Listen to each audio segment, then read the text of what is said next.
जय जय श्री राधे, जय जय श्री कृष्ण। मित्रों, किसी शायर ने क्या खूब लिखा है।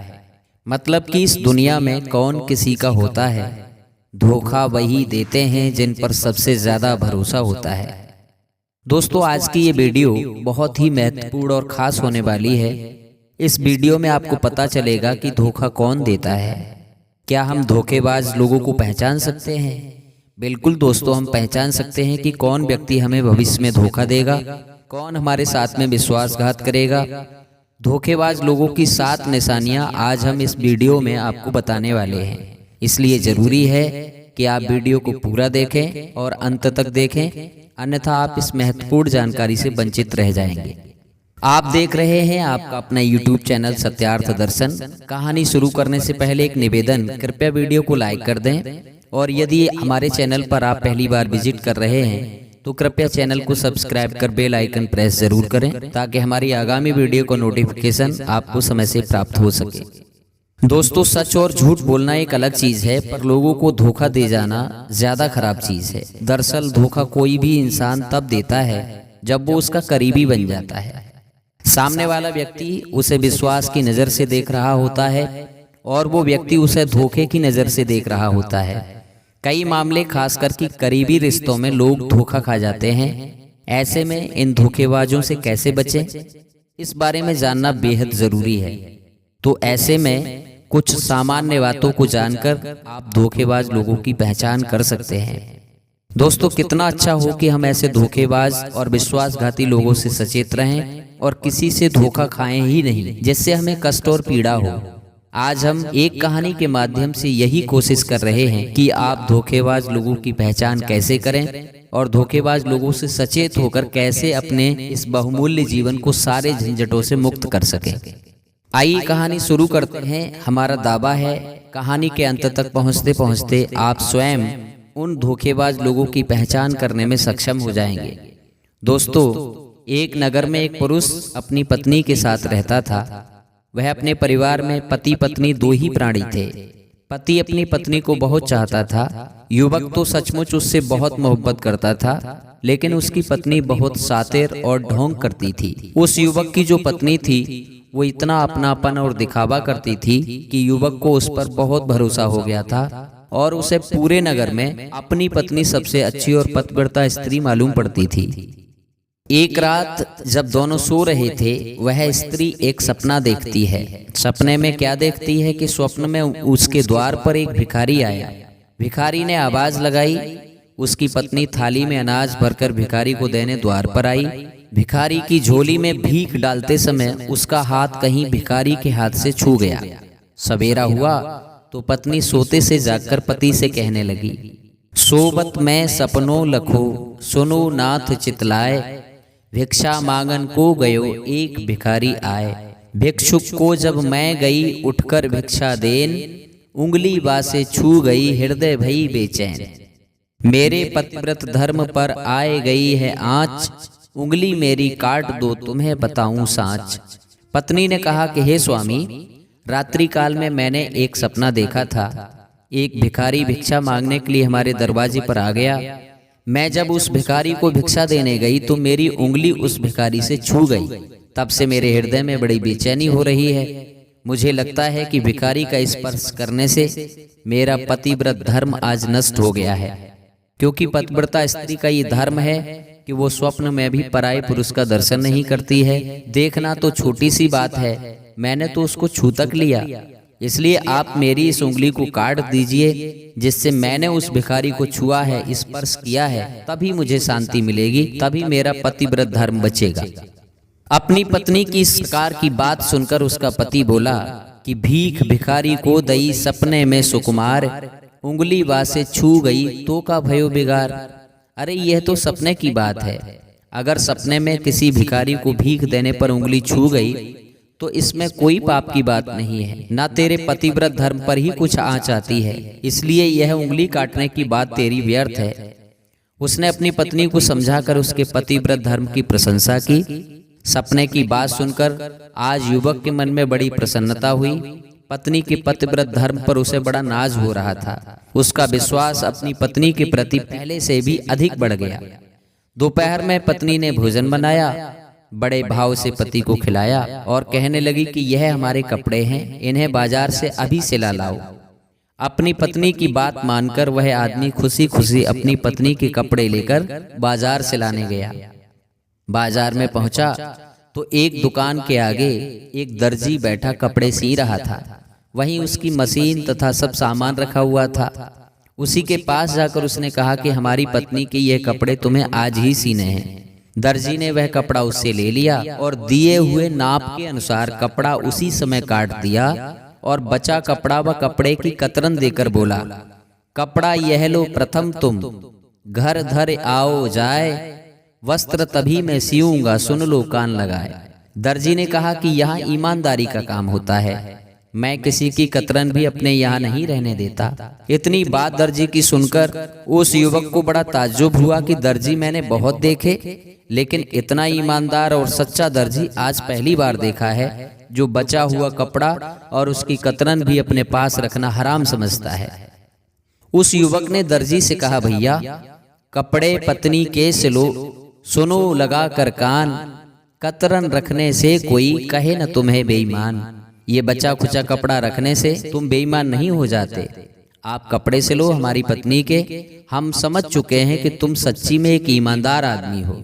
लेकिन दर्जी बोला, भाई मैंने अपना नियम ऐसा ही बना लिया है कि मैं अपने यहाँ किसी की कतरन नहीं रखता। पहले बचा हुआ कपड़ा और ये कतरन घर पर रखकर आओ, तभी मैं कपड़े से लूंगा। बहुत समझाने से भी दर्जी नहीं माना, तो वह आदमी कतरन लेकर अपने घर को चल दिया और मन में विचार करने लगा कि यह दर्जी तो मेरी पत्नी से भी अधिक धर्मात्मा है। देखो यह तो कतरन भी नहीं रखता। कौन कहता है कि कलयुग है, कौन कहता है कि संसार में अब ईमानदारी नहीं है। इन जैसे लोगों को देखकर तो लगता है जैसे आज भी सतयुग है। ऐसा विचार करता हुआ जब वह लौटकर अपने घर आया तो देखा उसकी पत्नी घर पर है ही नहीं। सारे बक्सों, अलमारी, तिजोरियों के ताले खुले पड़े हैं, सब सामान इधर उधर बिखरा पड़ा है। यह देखकर वह आश्चर्य में पड़ गया। हुआ क्या है उसकी कुछ समझ नहीं आ रहा था और पत्नी भी कहीं दिखाई नहीं दे रही थी। उसने जल्दी जल्दी इधर उधर हर कमरे में ढूंढा, लेकिन उसकी पत्नी का कहीं पता नहीं। बाहर आया, पड़ोसियों से पूछा, भैया क्या तुमने मेरी पत्नी को देखा है?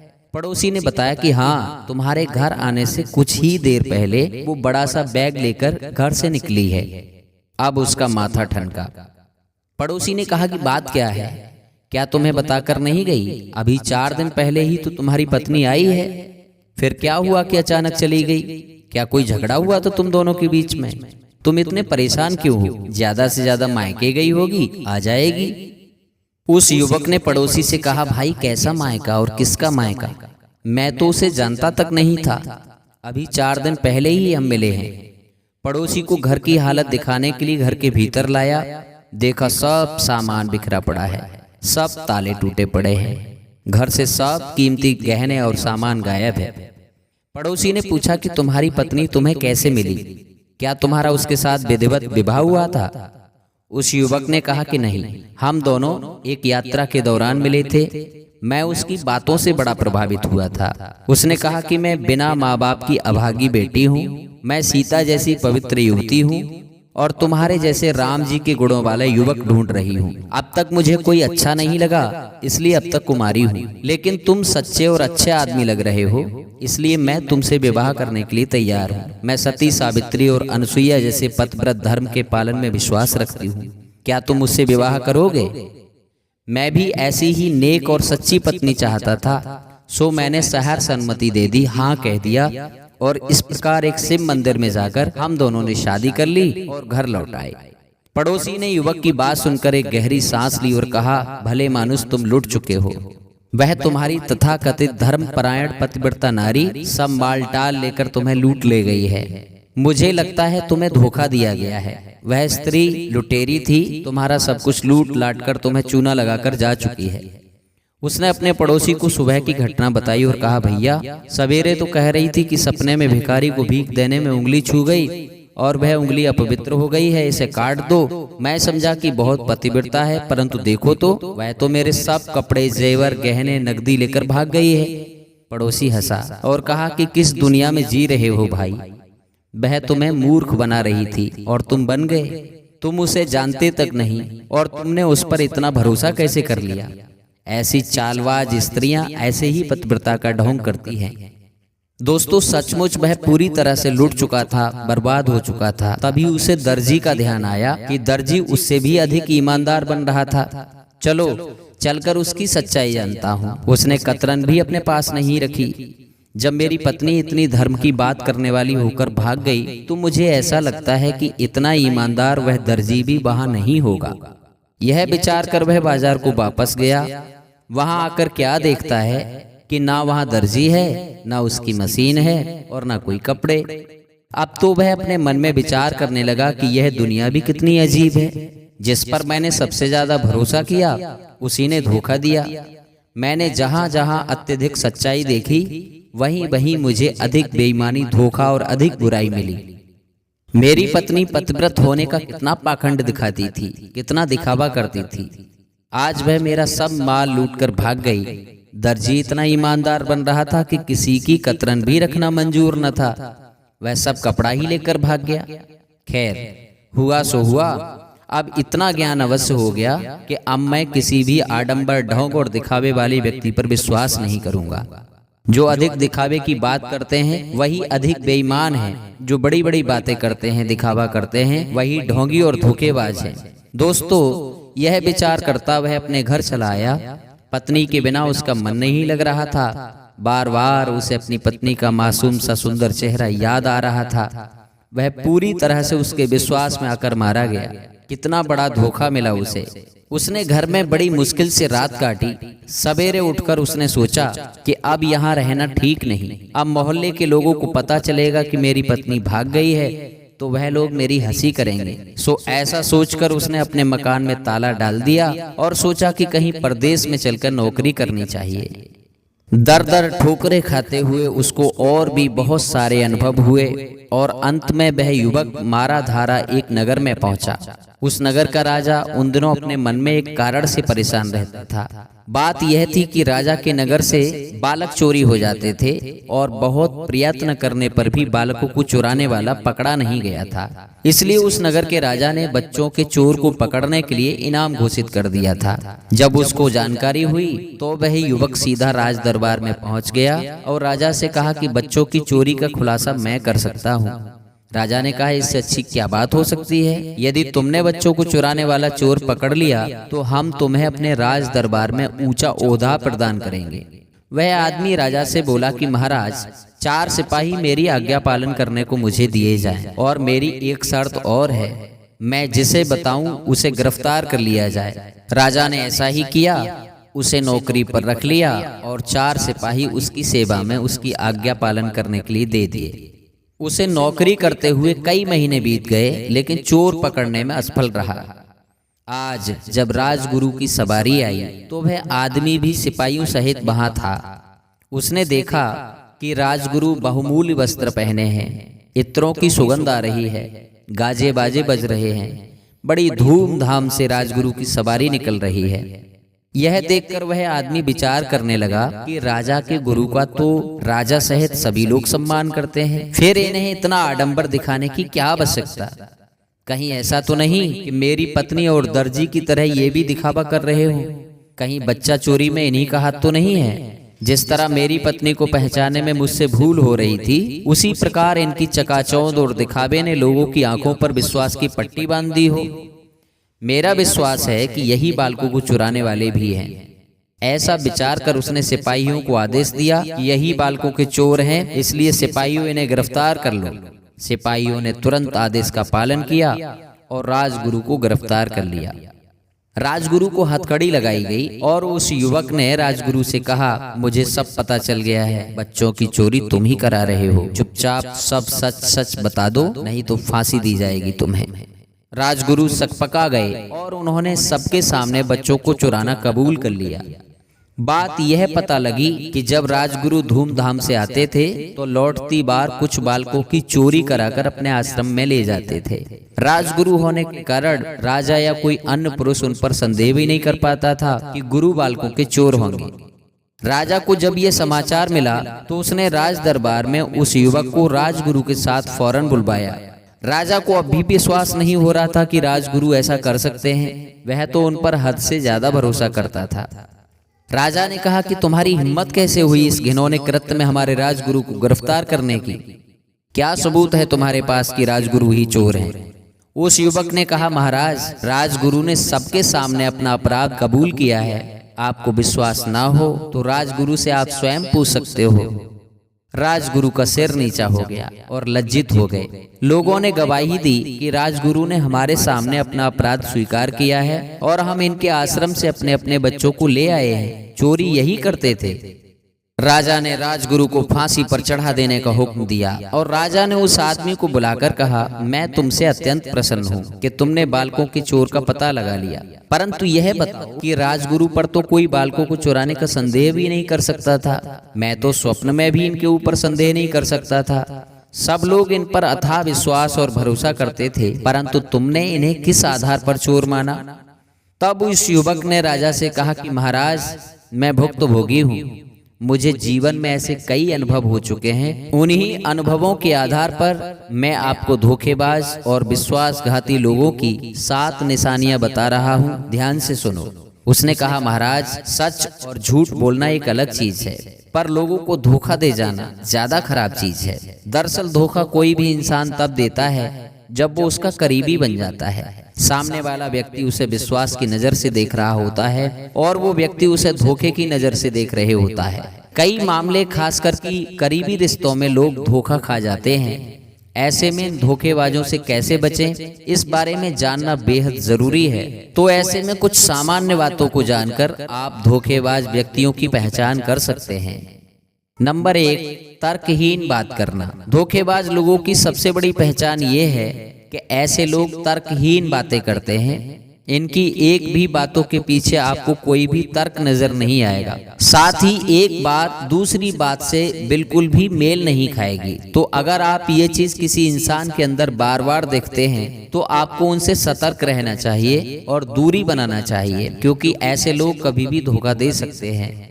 नंबर 2, यदि कोई व्यक्ति असाधारण और असामान्य बात करे तो समझ लेना चाहिए कि वह व्यक्ति झूठ बोल रहा है। ऐसे व्यक्तियों पर कभी भी विश्वास नहीं करना चाहिए। ऐसे लोग अपने जाल में फंसाकर आपको कभी भी धोखा दे सकते हैं।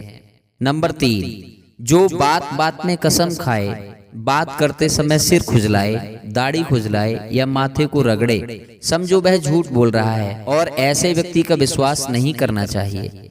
धोखा देने वाला व्यक्ति सबसे पहले झूठ बोलकर भरोसा जीतता है। पहले ही यदि हम उसके झूठ को पहचान जाएं तो धोखे से बहुत हद तक बचा जा सकता है। नंबर 3, ऐसा व्यक्ति जो दिखावा करता है, ढोंग और आडंबर करता है, वह एक झूठा व्यक्ति होता है। वह सच को छुपाने के लिए झूठे ढोंग का सहारा लेता है। उनके ढोंग, दिखावे, आडंबर और अपनेपन के झूठे व्यवहार में नहीं फंसना चाहिए। ऐसे व्यक्ति सच में बहुत बड़े धोखेबाज होते हैं। नंबर 4, हमेशा मिली जुली बात करना धोखेबाज लोगों के लक्षण होते हैं, क्योंकि ऐसे लोग सीधी बात नहीं करते और आपको संदेह में रखते हैं। फिर मौका पड़ने पर अपनी बातों को अपने हिसाब से इस्तेमाल करते हैं और अपने फायदे के लिए किसी को भी धोखा दे सकते हैं। नंबर 5, अपनी बात से पलट जाना धोखेबाजों का एक बड़ा लक्षण है। आप इस लक्षण को बार बार गौर भी कर सकते हैं। ऐसे में हमेशा ध्यान दें कि जो लोग अपनी बात, अपने वचनों से पीछे हटते हैं, वो किसी को भी कभी भी धोखा दे सकते हैं। तो अपनी बात से पलट जाने वाले लोगों से थोड़ा सतर्क होकर रहें। नंबर 6, जरूरत में कभी काम ना आना धोखेबाजी का लक्षण है। धोखेबाज लोग जरूरत के समय कभी भी सामने नहीं आते हैं और अपनी बातों से पीछे हट जाते हैं। ये चीज अगर आप किसी इंसान में हर छोटे मौकों पर देख रहे हैं तो आपको ऐसे लोगों से सतर्क रहना चाहिए और दूरी बनाना चाहिए। करीबी और भावुक बने रहना धोखेबाज की पहली पहचान है। अगर आपको कोई ऐसा व्यक्ति मिलता है जो आपसे भावुक बातें करता है और करीबी बनने की कोशिश करता है तो आपको उससे सतर्क रहना चाहिए। अपनी कोई बात ऐसे लोगों के साथ साझा ना करें, क्योंकि धोखा देते समय ऐसे लोग इस बात का इस्तेमाल कर सकते हैं। तो धोखेबाज लोगों के इन लक्षणों को जान लें और सतर्क रहें। राजा ने युवक की बात सुनकर उसको बड़ा राजकीय सम्मान दिया और अपने राज दरबार में अपना सलाहकार नियुक्त कर लिया। तो दोस्तों, ये थी हमारी आज की ज्ञानवर्धक कहानी, जिसे आप अपने YouTube चैनल सत्यार्थ दर्शन पर देख रहे थे। वीडियो आपको कैसी लगी कमेंट करके अवश्य बताएं। यदि जानकारी आपको पसंद आई हो तो कृपया वीडियो को अपने परिजन, मित्रों और मिलने वालों के साथ भी साझा करें। जाने से पहले वीडियो को लाइक करें और चैनल को सब्सक्राइब अवश्य करें, ताकि हमारा आपका यह लगाव और जुड़ाव बना रहे। आज के लिए इतना ही, फिर कोई नई और ज्ञानवर्धक जानकारी लेकर जल्दी ही फिर हम आपकी सेवा में उपस्थित होंगे। तब तक के लिए जय जय श्री राधे, जय जय श्री श्याम।